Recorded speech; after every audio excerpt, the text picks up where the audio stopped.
record because I recently did it. Always a bad move on the podcasting when you don't hit record. Oh, hang on. That's on me. All right. You try speaking? Okay, how's that? Yep, got it. Okay, Perfect. there we go. Sorry. My 4 outputs, it picked the wrong one. Oh, good. Let me just give a quick heads up to Luke that we are running.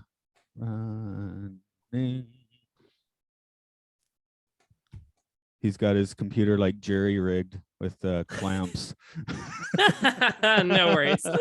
Well, he's taking his trip back to UK. So he's like, I need to spend that money, and after that, I can think about getting the new computer and stuff. So fair enough. Fair enough. When is he moving? Oh, he's just visiting.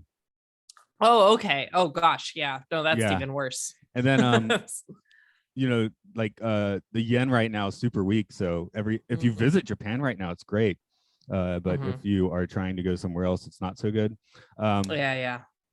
The only thing that I found is really nice is right now I have an American credit card that I use on Japanese Amazon. Like everything's 35% off. So amazing. Well done. I've been buying lots of stupid crap recently. I can't blame you. Yeah, 4 pairs of the same shoes. Right. Oh gosh, love it. Let me check in. What's your time requirements today? I blocked off an hour. So okay, great. Give another. Yeah, he's active. Is that my message or his message? Okay, he's probably fumbling with his tech at the moment. Okay, no worries. I have like this different we have this different podcasting thing because we like roll out of bed and do these basically. Mm-hmm. Yeah, seriously. When he's doing UK guests, it's he'll get up at like 6 a.m. to do a podcast. So wow, bonkers. Which occasionally I've had, I'll get up for that, but we try and do wait till daylight savings time is over because then it becomes 7 a.m., which is a little bit nicer. So it's a little more manageable. Totally. Okay, here he comes.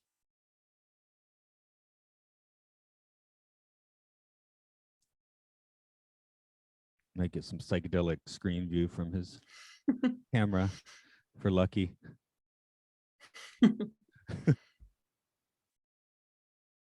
It's exciting. Have you been otherwise? Pretty good. Yeah. So good. It's like I said, I've been having lots of new instruments because they 35 on Amazon, they paid us well. So nice. Yep, fair enough. Perfect storm that wouldn't make my wife happy. Morning. Yeah, right. Hello. Yep, you got your psychedelic camera. So you got my message. We'll punch in your summary later just to save a few moments. Okay. And so I don't know if you remember how we run this. We'll do a little bit of an intro. We'll just say we're going to do a summary, which we won't do at the moment. And okay. At this point, oh God, you came on when I was still like super annoying, sitting around doing clips on my iPad. So now we just talk till we're finished talking. We've straightened out the kinks a bit. No worries. All good. Oh, it's breakfast time. Sorry. It is happy hour time for me, so sorry. No, I would. Yeah, it'll be happy hour tonight. So it's just time now. It was happy hour last night. Yeah, we're just not in the happy hour mode. I guess Luke, when you're finished chewing, you can give us your year. In the year 1997, contact was made. Whenever I hear the movie, Luke, you probably don't know this at all. There was a science kid show in the early 80s, 3, 2, 1 Contact, and you say the name of the movie and earworm time, it's just stuck in my head instantly. Do you know what I'm talking about? Nope. Do you know the British comedy Look Around You? Yeah. Think of the real American version of that. Right. That was so actually it was a good science show in the early 80s to kind of get me interested in that sort of thing, as is this movie, I believe, Contact. Yeah, this is Matt here. This is Luke. This is a sci-fi sanctuary. We're taking, we got plenty of fi in this one, but we are looking a little more of a harder sci-fi and returning back, we have Dr. MacDonald, who is a scientist extraordinaire, telling the folks on Star Trek what they can and can't do. That's correct. Thank you. I'm happy to be back. Yeah, we I think both of us caught Shax and Lower Deck screaming like Dr. Erin says we can't do that. Proudest moment. Oh yeah, it was like in the background. I was like, wait, he just said that, didn't he? Yes, he did. I actually went back. Yes, he did. Love it. And yeah, you when I contacted you, you told me that it's the 25th anniversary of this movie, which I found awfully disturbing because I saw this on opening night with my father and a family friend. It's one of those like memories where, if it's permanently ingrained in your head, so it always seems like yesterday. I got a moment for my 6-year-old birthday party. It works the same way, but I'm like, man, it's 25 years. That hurts. Yeah, correct. But I don't think this movie hurts. For me, I think it's this or Roger Corman's The Trip would be the movie I probably reviewed the most as an adult. So, the old school Trek films or Back to the Future, Ghostbusters. Yeah, I wore out the VHSs as a kid, but for some reason I tend to watch this one at least once a year. So, wow. Luke, where are you on this one? I feel like you're you're behind the ball on me on this one. My parents are both big Carl Sagan guys. So like we had a copy of Contact, a copy of Comet, a bunch of that sort of thing in the house. So I read the book pretty young. And then it wasn't, but my parents both said, oh, don't bother with the film. The film's crap. And then I finally watched the movie in my philosophy and ethics class at high school. Wow. And I didn't like it very much. I watched it again last night for the first time since then. It has elements that are good. Overall, I don't like this film very much. That would be interesting because this is in my how I feel about it, probably top 10. So this should be an interesting conversation today. Okay. And I kind of understand where parts of it are clunky, but I don't know. There's some specific, I guess, philosophical bone they hit here that really resonates with me. Yeah. It's not that I think it's clunky, it's that I think the philosophical bone is bullshit. Okay, we're definitely gonna we got some things to talk about. Erin, where does this one first come on your radar? Yeah, I mean, I was probably preteen, I think, when this came out. So I was ripe for that age. I was super into the X-Files and super into aliens. So any science fiction was like my jam. And then just having a woman character lead it, be an astronomer, be like, have this sort of mystery and get to actually see what science looked like. Like I was super into it. So you talked about like wearing down the VHSs. Like I probably did wear down the VHS.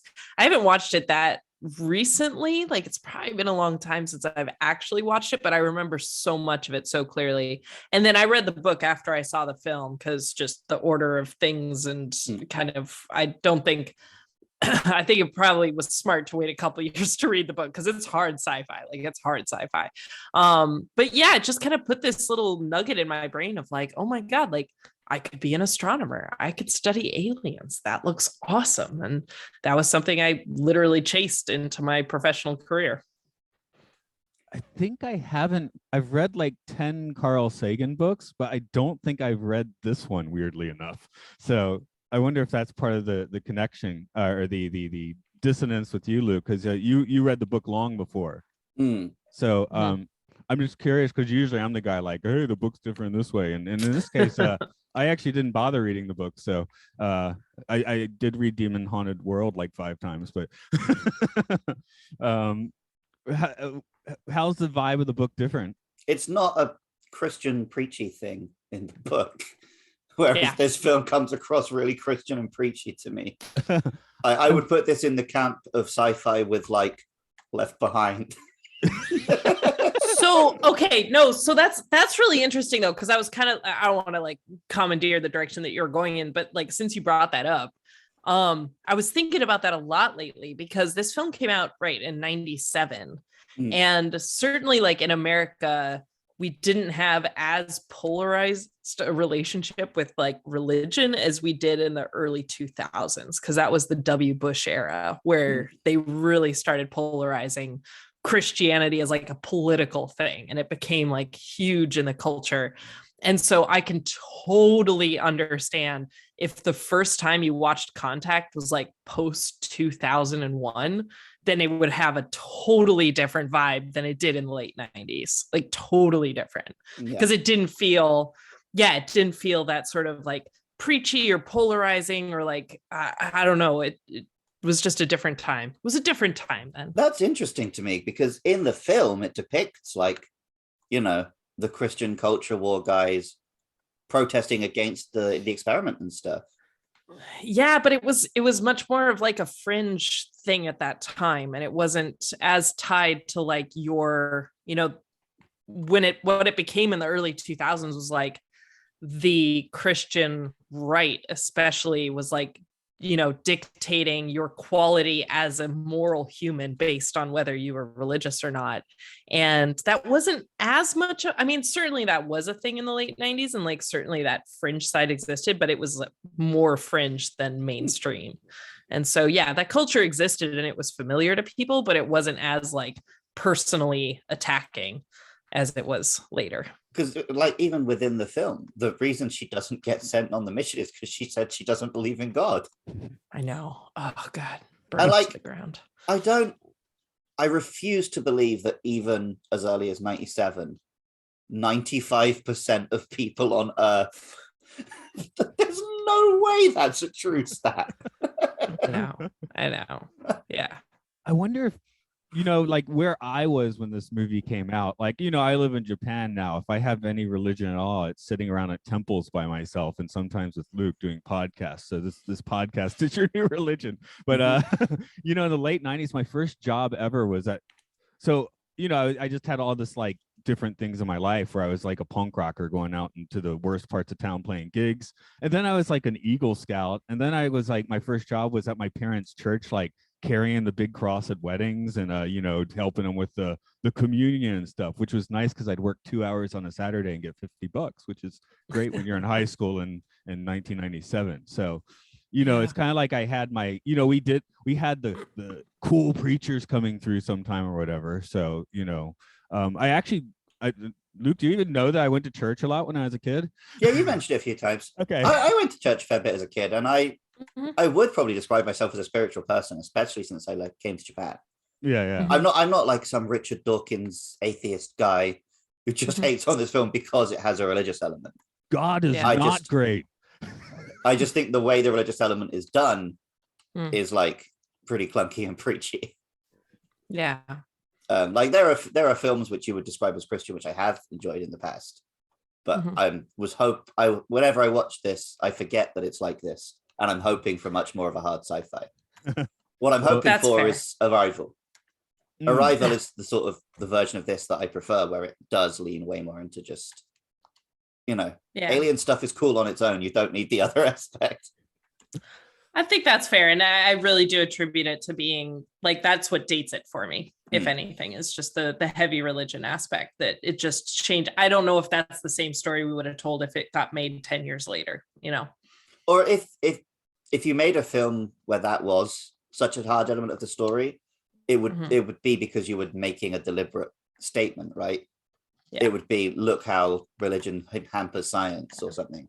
Whereas here, that's you're actually, I think, meant to be on Matthew McConaughey's side. I can't quite tell. Well, Luke, why don't you tell us how this one runs down to your prism, and then we'll get to that reconnaissance. Okay, let's do it. We'll punch that in here. I'll go and on to the talking about the folks. So, although that's just reminded me that, Erin, you've become like our Matthew McConaughey consultant. I know. We've created the like McConaughey Dr. Erin multiverse now. It is very weird. Yes. it is wild to consider just how different he is in this movie. Yeah. So I don't know. We've already been talking that angle. So I guess we should actually talk about him first, because I think we're going to take a pivot to the more sciencey spot, which maybe we'll do by talking about, Jodie playing Ellie. But yeah, McConaughey's part, I don't know. It's weird as I get older. I mean, in the movie, he's supposed to be, I guess, the gray area, which maybe that's part of the thing that like dates it kind of weird, because now like, it's like whatever you say with the internet and everything becomes so much more echo chambered now. Like you make a statement and people make assumptions, where no one is willing to accept the existence of a gray area anymore. Yeah, and I think that his character, what's it, Joss Palmer, Joss, which way is it? Anyway, yeah, he's a guy with 2 surnames, no first name. Just to flip a coin and choose. But I guess he exists in a gray area that we can like barely, like you said, barely recognize these days. But as I've seen the movie a few more times, I'm like a little more willing to like actually listen to him. I probably read books, written by this. I've read 10 Carl Sagan books. I've read plenty of other those kinds of books. I've read books that someone like him would have written as well. So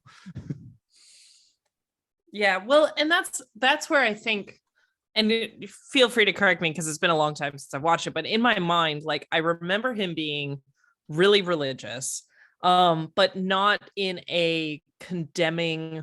I mean, he does condemn her a lot in it, but it's like it's really tough. It just seems like at least he's a little willing to have a dialogue. Now, I don't know if, this is a thing that, especially in my field of science communication, we always have to be wary of, is like, if people kind of confront me about, I mean, God forbid, like flat earth theory, or like if we've landed on the moon or anything like that, the first question you always ask is like, is there anything I could say that would change your mind? Like, is there anything I could tell you that's going to change your mind on this? And if not, then it's not worth either of our time to have this conversation. Right. And I feel like the way their interactions are in the film, it's a lot more nuanced than that. Like there's not this diehard, you're never going to change my mind. It's like a genuine, I want to talk about this thing, which I appreciate. Yeah, well, his angle is that he's not like a full-on Luddite anti-science guy.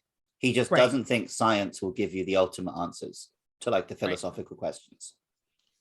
And I mean even someone who is very much a scientist might think that, right? Mm-hmm. I mean, the most horrible thing he really does is ask her if point blank if she believes in God, which gets her off the mission. But later he's like, that wasn't a philosophical question. I personally couldn't deal, like he was trying to get her kicked off the mission because he didn't want to lose her. Right. So, that's not, which is shitty behavior in a different way. Dick move. It's a dick move. Oh, absolutely. I mean, I guess we have to give him like at least 2 points for at least admitting it. Yeah, right. But but he loses 5 points in the first place. So. True. Yeah. 1 step forward, 2 steps back for sure. So I don't know. She seems cool with him at the end, but that could be a bit of movie magic. Well, yeah, I also don't. I think part of the reason maybe this film doesn't land for some people is I don't think there's a lot of chemistry between Jodie Foster and Matthew McConaughey. There is not. But however, though, we have all made poor life decisions throughout our life, and that's where I feel like it does actually succeed, in the sense that it tries to sell you at the end that there's some long-standing romance there, whereas really I wish that they just leaned into the fact that like you can get seduced by someone and you can just like fall into the category of like, oh, this is someone who's like different from me and challenges me, and that's really hot and I'm super into it, and like that person's probably not great for you at the time, but that's life, and I wish it kind of leaned into that a little bit more of like, no, they're not meant to be together by any sense. They don't have the chemistry. They're just making bad life decisions. Yeah, but you don't get that in Christian films. I guess one thing in film world we have to consider is this is the Robert Zemeckis' follow-up to Forrest Gump, so he sort of like I think there was like a feeling that he had to put some kind of like sentimentality into this movie to fit the Forrest Gump crowd, whereas the book doesn't have that. So it's kind of a, maybe a different. I'd like his direction in this movie. I think it's good, but maybe he really wasn't the right director at that time. Like maybe he could make it now better than he could in '97. Mm. Well, I think the book does have sort of the element of Ellie being an orphan and like she's searching for her dad and stuff. So there was sentiment there without shoehorning in a Hollywood romance. But even today, I think films are only just learning, hey, it's okay to not put your lead male and female together at the end of every movie. Well, and especially when your lead is a woman, that there's this desire of like, oh no, she has to be with a man by the end of the movie, because otherwise what's her point of living? And there's I mean, that's a big thing, and I think I agree with you that we're only just starting to be like, no, she can just exist and be a scientist and not, be with anyone. So Jodie Foster's Ellie. She's lacking chemistry with Joss Palmer, Joss, whatever it is. But I do think she has some fantastic screen presence in this film. It's almost, again, we could like jettison Joss and it wouldn't really matter that much. I mean, we still have quite a movie. She's a great lead. Yeah. She carries the film very well. And I think that's what kept me going back to that film over and over again was her, that she portrayed like what it was like to be a scientist, I think very accurately. Like, it's what it's like to be a scientist and just be driven by the pursuit of truth. And it's like, you're given a puzzle and you're so consumed by it and so fascinated by it. You just want to chase it to the end. She kills it. She's awesome. One I kind of want to really feel her frustration in a lot of scenes. And she's being shut down for stupid budget reasons and everything. Yeah. I was kind of curious, the scene where she is being turned down by the final corporation, how much of that's drama and how much of that is like, real world confrontation. Daily life as a scientist, it's tough. Scientists don't make a lot of money. They're constantly trying to bid funding councils and compete against each other for money. And it's just trying to please everyone, but all you want to do is do your science. And you don't care what the politics look like. You don't care what the press releases look like. You just want enough money so you can survive, so you can continue doing your science. And like, that's the vibe that she gets across. And I think that's what's so true to life as an academic scientist. This is slightly off, we're getting off the actors a little bit, but one thing I was curious about, this film presents it as like, everyone in the world thought SETI was a load of bullshit. I don't remember that being the vibe in like the late 90s, early 2000s. I remember everyone being really excited about SETI. I used to have that thing running in the background of my computer. Yeah, so did I. I'm wondering if it was really that difficult to set up, to get some like telescope time for those guys. Yeah. I'm looking something up really quick. Sorry. Okay. Oh yeah. So I know Carl Sagan was actually like quite involved in the forming of SETI. So maybe that aspect of the story made more sense when he wrote the book in '85. But by the time of the film, I think actually most people were pretty on board with it. Maybe that's where it has a bit of a disconnect. And I briefly mentioned it too, that like I was super into the X-Files at the same time, that the X-Files were also huge in 97. Like that was peak X-Files time. And I do think, especially in the late 80s and early 90s, the SETI crowd, the search for extraterrestrial intelligence, was seen very much as like the lone gunman, of the X-Files, like the crazy sort of conspiracy theorist guys. And the issue too is that, with SETI from like a scientific perspective, they didn't have a lot of good justification for telescope time, which is hard to come by in its own right. It was just like, no, we just want to listen. And it's like, no, but like, I want to study this and I want to study that. And so people have all these competing processes. But like you said, once they kind of established in the mid 90s how to do the SETI at home, which, let's be honest, none of our dial-ups internet were like good enough to actually do SETI at home. We just tried. But to try to process ambient data like that, I think that's what started getting him more respect. It was like the combination of this film, the X-Files, and then like the movement to SETI at home and all of the sort of PR around it was like, no, this is just background radio signals that we want to search through. So yeah, I think when this came out, we were in that transition of giving it a lot more legitimacy. Okay. Before we get too far off the actors, there's at least two more with I think we need to discuss with Tom Skerritt. His character is like Drummond. Drummond is it playing a very different kind of. I guess he's the political man, so he's playing religion as a card. He even plays science as a card. Like. He's a guy that gets things done, but is somewhat inauthentic, I suppose. Oh yeah. Yeah. You're meant to want to punch him in the face, I think. True. Correct. They still do. They give him a few moments of humanity. It's hard to tell. They do humanize him, but they don't forgive him. I definitely no. Like the part where like, oh, he knows he's on camera, when he's like, oh yeah. That seems to be the defining moment. That's exactly. We do get hints that there's more to him underneath, but we don't actually get to see any sort of like redemption or, major turnaround for him. It's like, no, he's just playing the politics. That's what he's got to do. Yeah. Meanwhile, Jake Busey's been making random appearances in my nightmares for the past 25 years. That's like the most disturbing face in film history, I think. I mean, I think he outdoes Dad for this one. Yeah. Yeah, it's one of those roles only Busey can play that, because he doesn't really get to have much in the way of lines or anything, but his face just does it. Yep. You see him preaching, and then when you see him on that camera, you're like, oh shit. Here we go. Yep. I like nothing about what's in front of me right now. Yeah. The other two I want to mention. So we've got John Hurt playing the billionaire backer there. Yeah. And I was like, wait, who's that? I know the voice. Who is it? Like all the way through the film. And then the credits like, oh, it's John Hurt. For a brief second, I thought it was not from the voice, but from the face. I thought it was Nimoy. I've forgotten his name. No, I thought it was Doc Brown. Oh, really? Okay. I didn't know he could do his voice that croaky, but that's definitely his face. But no, it's John Hurt. So we've got a doctor in this movie. That's cool.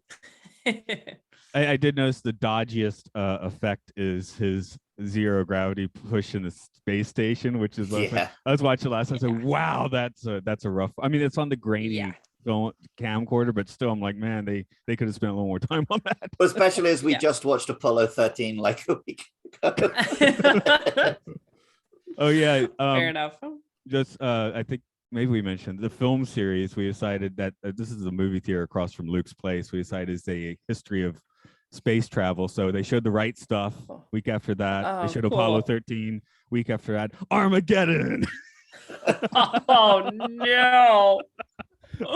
Although on the Armageddon kick, this one and Armageddon is a double bill of William Fichtner. He's the sort of death.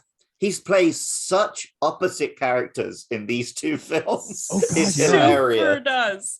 Oh, he's such a sweet, nice, lovable, sensitive guy in this film. And then in Armageddon, he's like the rip-roaring Air Force, guns blazing. The president's giving me the order to detonate this nuke guy. So yeah, he gets a few acting points there then. Sure. Yeah, because I'd only really seen him in closer to his Armageddon role. Right. There was that TV series a few years back, or Invaders. It was like an Invaders of the Body Snatchers sort of reimagining. Yeah. He was the sheriff in that. So that's how I picture him whenever I see him in anything. I love that. And here he is playing just like the sweetest, nicest guy. I do really like him in this movie. Yeah, you straight up watched those two back to back, didn't you? Yep. That's hilarious. I don't know if the last one you want to talk about is Halle Berry. I'm like, she's here, she's fine. She gets 5 seconds of screen time. Yep. Early Halle Berry. Yeah. Or were you going somewhere else with that, Luke? No, I think. Oh no, I was just going to mention the actress playing young Ellie has actually grown up to be in stuff. She has a big role in the Hunger Games trilogy and stuff like that. Oh, so this is a first. No, I actually did. I did show this movie to my daughter when she was around that age. Yeah. So Hey, she now goes to Yashiro, which is the super science school. That's actually what it means, Luke, by the way. Yashiro, yay. Okay. Now you know. Yeah, the young Ellie was played by Gina Malone, who was in the Hunger Games as well as Pride and Prejudice is what I know her from. The 2005 Pride and Prejudice. Oh, so she wouldn't have been much older for that one. Yeah, no, she was one of the younger Bennett sisters, the Matthew McFadden, Keira Knightley one. Yep. Cool. Although, age 10 and 18 will give you very different people with an 8-year difference here. Oh, yeah, 8 years. You're thinking about adult people. Yeah. That is cool though. I never realized that was her. That's really neat. Yeah, it's only because when you look on IMDb, they put the picture of her like as a grown adult. I was like, I don't remember her being in the film. I know her. Yeah. That's what happened with Jurassic Park, right? When you're looking them up. Yeah. Well, yeah, whenever we're looking at a child actor, we can tell if they had a career because it'll either be a photo of some buff adult we don't recognize or just a screenshot from the film where they're the child. Like, oh, okay, I guess this was all they did. Right.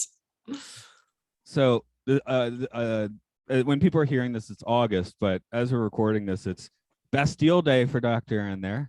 It's the 15th of July for us. And this is one of the reasons I always send reminders to guests, but it's like, you're not busy because of James Webb, are you?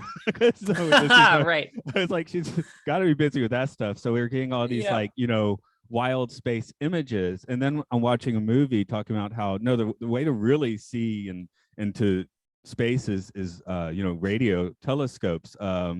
I guess I was just going to say, could you riff on that a bit? What we're seeing in that? Totally. Didn't we get you on last time, right, as we got the picture of the black hole as well? We did. Yeah. Yes. Like our big space picture correspondent. Science happens. Correspondent. I love it. So the thing is like most of the astronomy that we do these days, and up until a few years ago, the only astronomy we did was in the electromagnetic spectrum. So that ranges from like radio waves to microwaves, all the way through like visual light, ultraviolet, X-rays, gamma rays, all of those in between. And so those are just different frequencies, right? Different wavelengths of the same thing, of electromagnetic radiation. And so what we saw with JWST, the new telescope that just came out, that is all optical and infrared. So it's like Hubble. Hubble is also optical, and it spills a little with JWST. It spills a little bit into the infrared, so it can sort of see in these different spectra. Predator can see in the infrared. If that helps, if that reminds you of anything, it's just being able to see heat, right? Humans emit in the infrared spectrum. And so the JWST can pick up both infrared and optical signals. But what we have in contact is that Ellie is a radio astronomer. And so what she's doing is she's using the Very Large Array, which is a series of telescopes down in New Mexico that are picking up radio signals. And the way that the Very Large Array works is it has these long sort of, dozens of radio telescopes, satellites, they look like, all in a row. And you can think of those as essentially pixels on a camera. What they're doing is they're each picking up sort of a different signal that allows you to see this broad range of signals in space. And so radio signals are the things that we look for the most when it comes to extraterrestrial intelligence, because that's our primary mode of communication is through radio waves. And so that's why SETI has always kind of focused on the radio spectrum to try to pick up extraterrestrial communication. And so being a radio astronomer, I mean, that was sort of my first gig as an astronomer when I was an undergraduate research student, was looking at hydrogen in the radio spectrum to try to find clouds in the local universe of hydrogen, as one does. So with astronomy, there's just so many different kinds of astronomy out there that people can do, all in different spectrum. And so my first gig as a radio astronomer, where I actually got to go to a telescope, I got to go to the Green Bank Telescope, which is in West Virginia, very isolated in the Appalachian Mountains. It's a very surreal experience to do. But let me tell you, I got into like the control booth, which is this massive Faraday cage. And so all the electronics aren't interfering with it. and I got to like hit enter, and then I hear this like ka-chunk, and this massive telescope like starts shifting outside.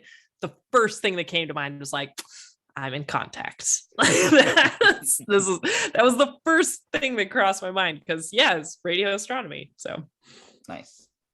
I would say, as these as a relative layman, I mean, I read like popular science books for these current images, of course. I would definitely recommend everyone look at the Hubble by the new ones, like comparison, and then you're like, whoa.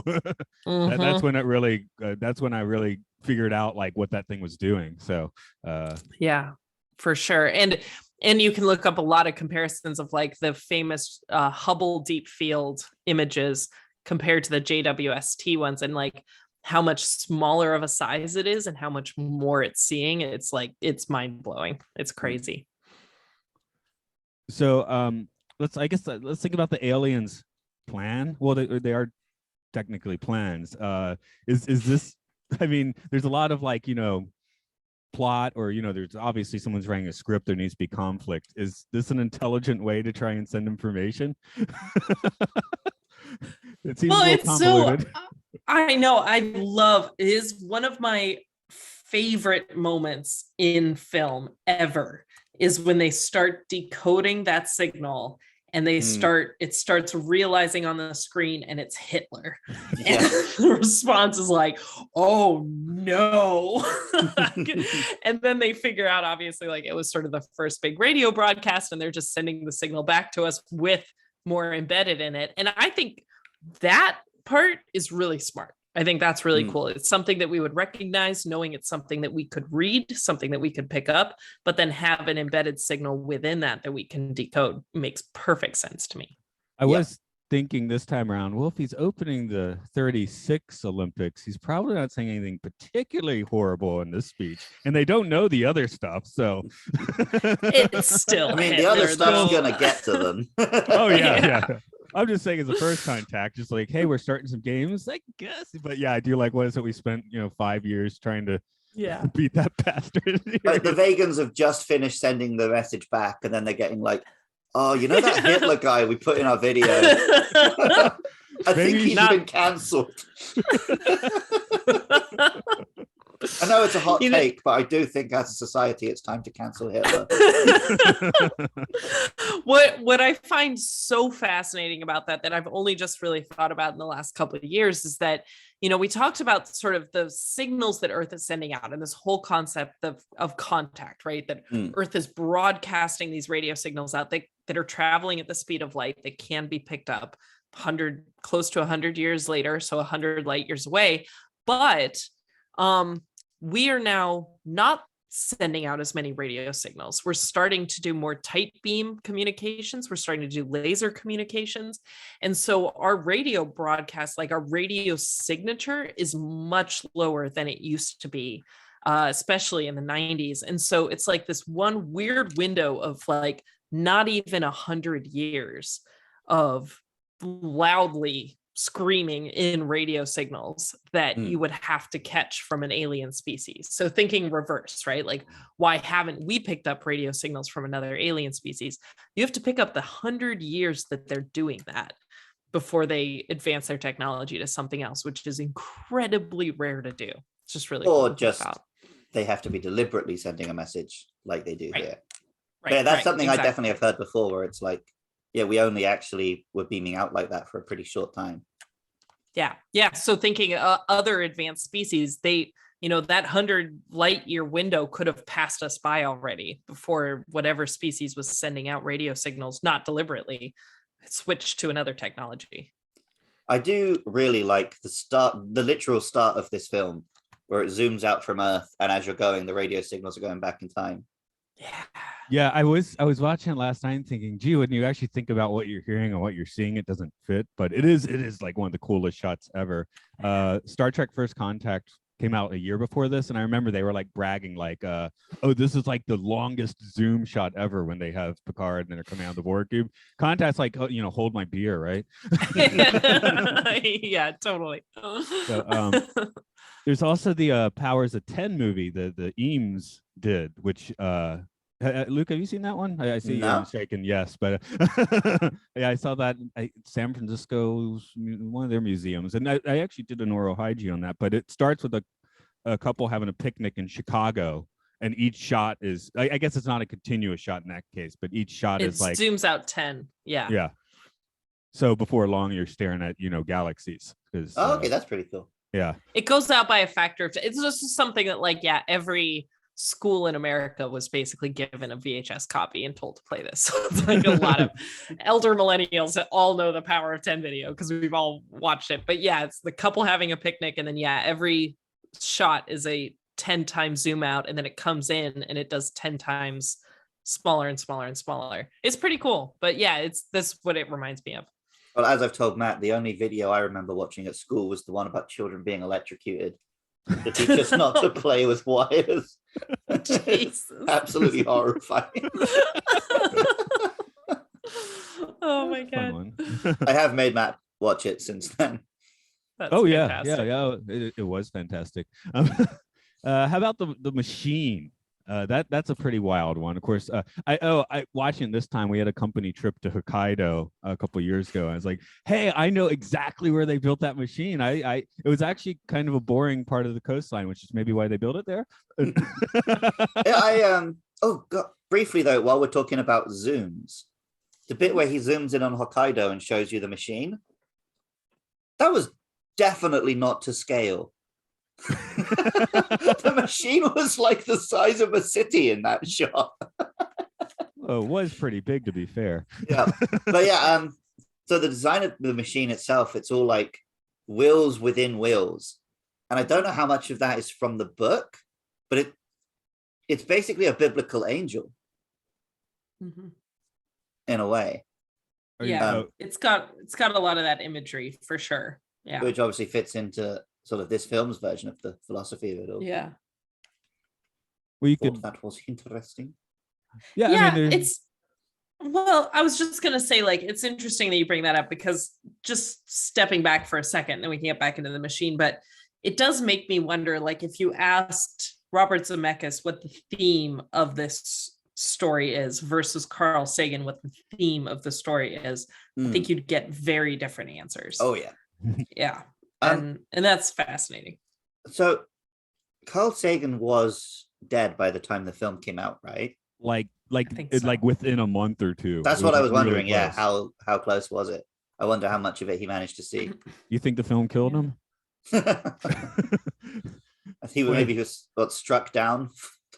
He watches like, I can't believe you did this, and because I didn't even realize until the very end of the film says for Carl, and I was like, I guess he didn't make it. Yeah, it was real. Yeah, I don't know if he saw it or not. So, and I do think it's good that you pointed out that Robert Zemeckis had just come off of Forrest Gump when he made this film, because regardless of the quality of a filmmaker, of which Robert Zemeckis I think is like, the king of the late 80s, early 90s films, that's a lot of ego going into your next film. Like, people loved Forrest Gump. And so, if you're adapting someone, you kind of have the, I am just projecting, but I can imagine the authority of like, no, I'll change it. No, I'm going to tell this story because I know, because Forrest Gump was an adaptation as well. That was apparently very, very different. Very different. Yep. Yeah. And did really well. So who are we to question, his storytelling choices? I would question whether making I would question it. I just the judgment of a good film. I just mean at the time, that's the argument, right? That he's going in being like, who are you to question me? I just made one of the greatest films of all time. Like, I'm going to make the choices I want to make. And if you don't like that one, I also made Back to the Future. Right. But he does do a little Forrest Gump in this, where he inserts Bill Clinton.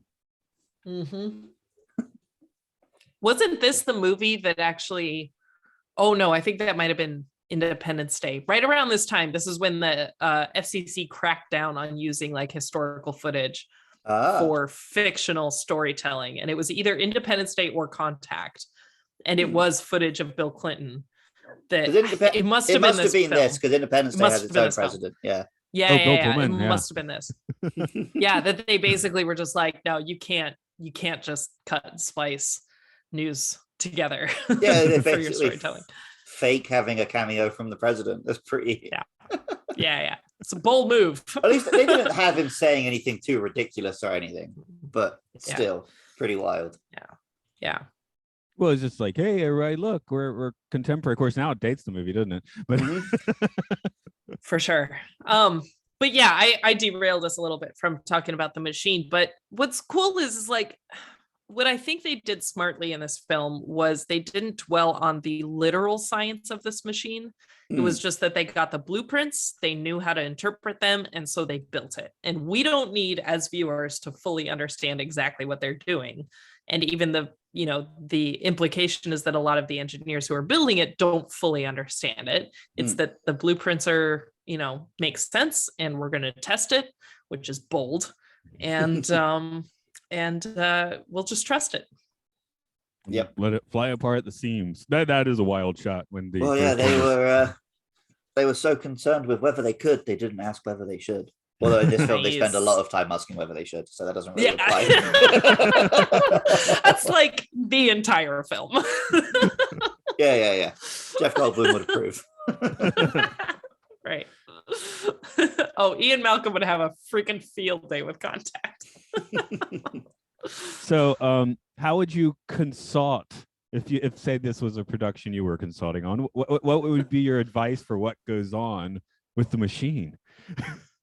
I mean, honestly, it doesn't need much, because I don't think that's the story they're trying to tell, is not how it works, as opposed to Arrival, which you brought up earlier, right? A lot of that is literally trying to figure out what they're communicating.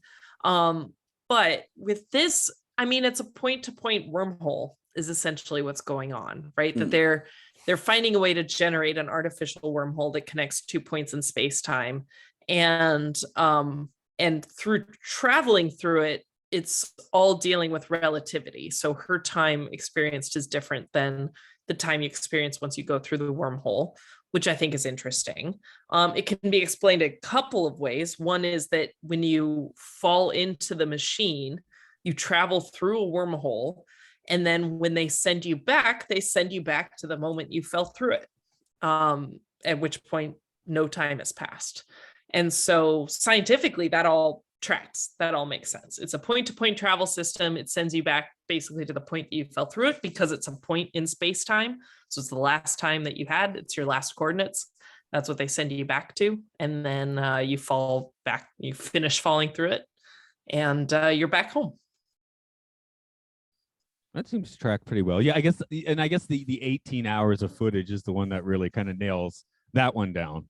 Because I was kind of like thinking, this not being what's in the movie, because like I said, that's kind of the smoking gun. But I was like, what if the machine actually did create it like all in her mind? So it actually was all in her mind, and she just had to trust that. In the book, they have a different version of the proof that she gets. In the book, when she meets the alien tells her that our whole universe was built by an ancient race of aliens, and that they've left clues for us in numbers like pi. And then when she gets back to Earth, they calculate pi to like more digits than ever before, and I think they find like a perfect circle or a perfect square within the number or something. It gets real wild at the end of the book, so I can kind of see why they cut that for a Hollywood audience. But yes, actually, I think I did read the book. Okay, but also in the book they send 5, not just 1. Yeah. Oh yeah, I've read the book. It's just been a long time. Okay. That ending part is pretty different. But it means that the change to the film, I think, is so they can explore this element of faith, and that Ellie, who's been talking about evidence this whole time, now asks everyone to take what she says on faith. Yeah, I guess it is a machine built for 1 as opposed to 5, because I was thinking, I do podcasts on the Twilight Zone, and they keep sending like 2 astronauts to different planets. Like, no, that's a terrible idea.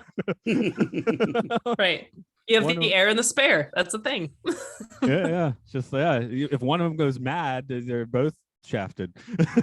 Yep. Yeah. Although I'm now wondering, so Matt, are you familiar with the secret space program?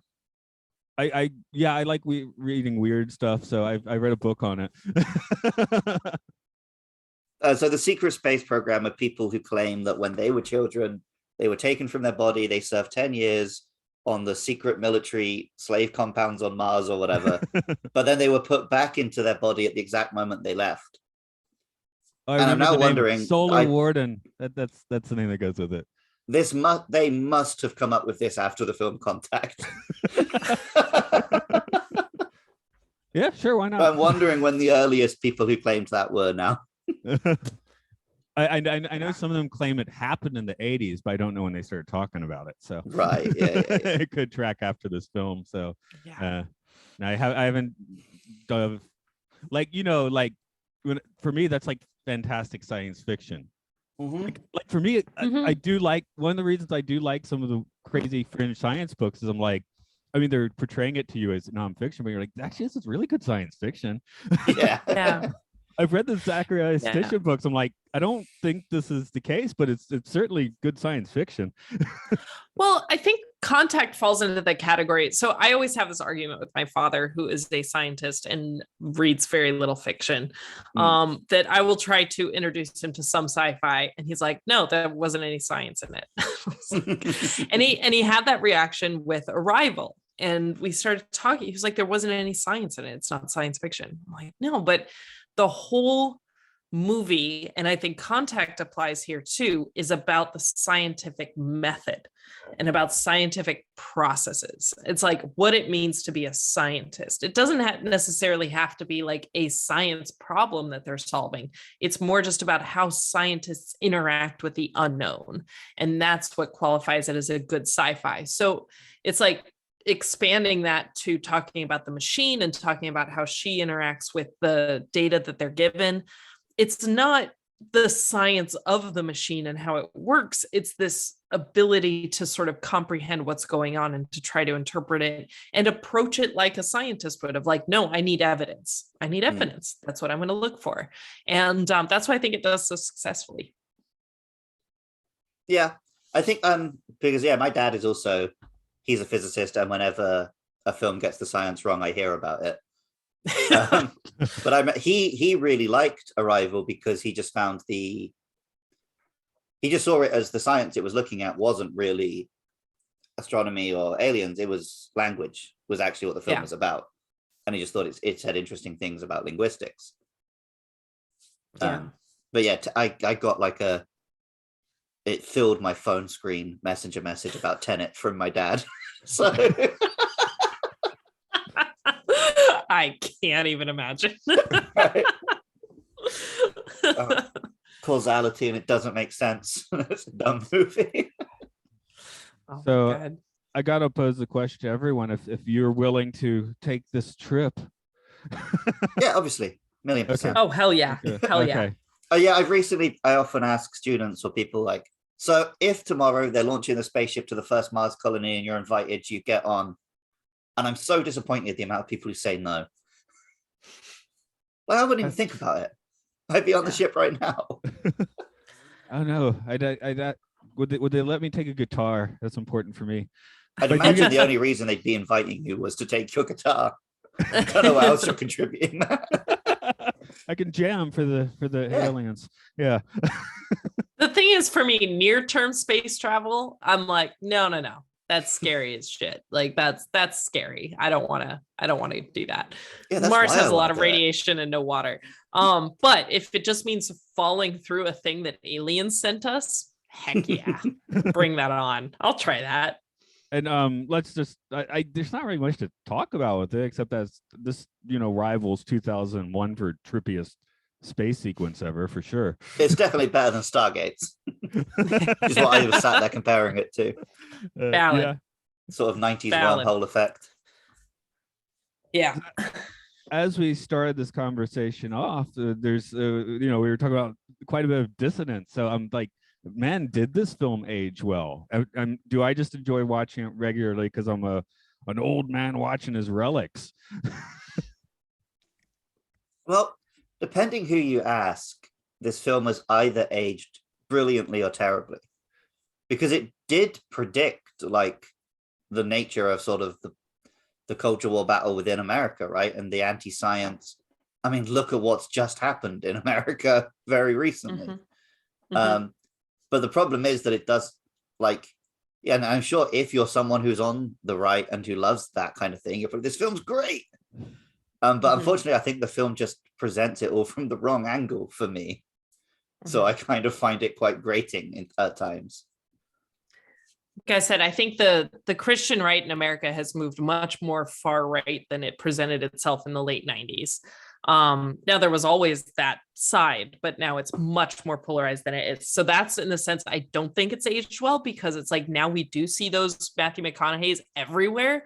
And the people that we're seeing aren't just like casually challenging like science. They're like diehard, like, no, people deserve to die. Like people who don't believe what I believe like should be erased from the face of the earth. So that makes it much harder to watch because you can see those seeds there. But I do think where it has aged well is the generations now of women who were inspired by Dr. Ellie Arroway. And so you can look back on it and draw a straight line from girls who are my age watching that film who were like, oh, I can do that. That looks awesome. I want to chase scientists. I mean, I can point to myself for that. You know, I had my Dr. Ellie Arroway moment. And so, so I think it's aged. It's as much as America has since the late 90s, it has polarized itself in each direction. You know, it's created a bunch of amazing women scientists that certainly were not represented in the late 90s as they are now. But at the same time, it represents the seed of America that has become much more mainstream, that is much, in my opinion, less okay. Yeah. So, Luke, you being a Brit, does this statement make sense that ID4 is the science fiction that Americans want and Contact's the one that they deserve? Yeah, maybe. Or the other way around. Well, the irony being that ID4 was made by a European and is clearly a satire of America. It's just that none of you got it. I still ate that up. Oh, I love that film. I watch it every Independence Day, and I'm not. That is in my top 5. Yeah. I've never set foot in the Americas. when Luke needs to do public speaking, can't think of what to say, he just makes the president's speech. Yeah, as you should. That makes perfect sense. No, it's in my top 5 films. It's a great movie. Yeah, I love that movie. As our time's winding down, I do need to ask one question, since you are giving Star Trek all of your scientific advice these days. What's the most whack idea that you gave them that ended up in the show? Like you're like, there's no way this is going to make it in, and it did. No, I've got a great relationship with genuinely good relationship with all of the writers and showrunners and everything. But for me, what's really fun is just when they come to me being like, we need some like space disaster. And then, I mean, we did this in season 3. I was like, oh, coronal mass ejection. No one's ever done that in Star Trek before. And then that was the space disaster. So, you know, it's like, oh no, they listened to me. that's the scary part. Cool. It's a very cool feeling. It's awesome. I got to create a lot of dilithium canon for season 4 of Discovery, which was like, that was stressful. That kept me up at night because I was like, dilithium's been around forever, and I get to add to the science of it in my own little quirky way. So yeah, it's just, yeah. I guess that runs the risk of, well, in this 1977 novel, dilithium had this property. Yep, that's what keeps me up at night. But, you know, I make my judgment calls. I've got a solid science background, you know, so I make what makes sense to me, and I try to not violate any scientific principles, and we go with it. And I think that's really cool. Still, I kind of have to pinch myself occasionally and be like, no, it's Star Trek. It's Star Trek. That's the thing. I love the trippy mind bleepery stuff, and we've been getting, you know, just boatloads of that. So good. Yes. Makes me happy. Also, do you have a website we can, like, you know, kind of funnel people to if they want to see what you're up to? Yeah, I mean, the easiest way to find me is on Twitter at Dr. Erin Mack. On September 6th, I have a book coming out that's for babies. It's a board book called Star Trek, My First Book of Space. It's like literally a board book of space science, which is pretty cool. And so that comes out on September 6th. And yeah, if you find me, Dr. Erin Mack, pretty much anywhere, Twitter, Instagram, TikTok, and I'm always happy to answer science questions. Nice. Okay, Luke, I guess send them our way. If you want to find this podcast, we're on Twitter at MLSFS Pod. Also on Facebook, YouTube, Spotify, Apple Podcasts. Just search Matt and Luke Sci-Fi Sanctuary. Make sure you rate and review, like and subscribe, blah, blah, blah. If you want to find other podcasts made by me and Matt, you can go to patreon.com/podcastio. And even if you don't want to throw us any money, you can find links to all of our content over there. Well, Erin, other than getting the ghost of Carl Sagan on, I can't imagine getting a better guest for this kind of a movie. So even if it's not Luke's favorite. Well, thank you. I appreciated the discussion. It's been a pleasure, guys. No, I was really glad to talk about it because, like I said, there's so many elements of this film that I do love. And then there's just this weird bit around the edge that winds me up. Yeah. And definitely because when I said like, oh, I don't see myself as one of these big atheist guys, my mum is one of them. So part of it is that I've had 30 years of in my hair like, oh, that fucking film. Oh, that shit. Well, that was a parameter we didn't factor in, but right. Yes. That's funny. Yeah, she has a very Catholic. So my grandmother is super Catholic, which means my mum is then like super atheist. And Yeah. I've just found this comfortable spot in the middle where it's like, I don't really think about it, guys. Yeah, I grew up Episcopal. They just drink a bunch of wine. Okay.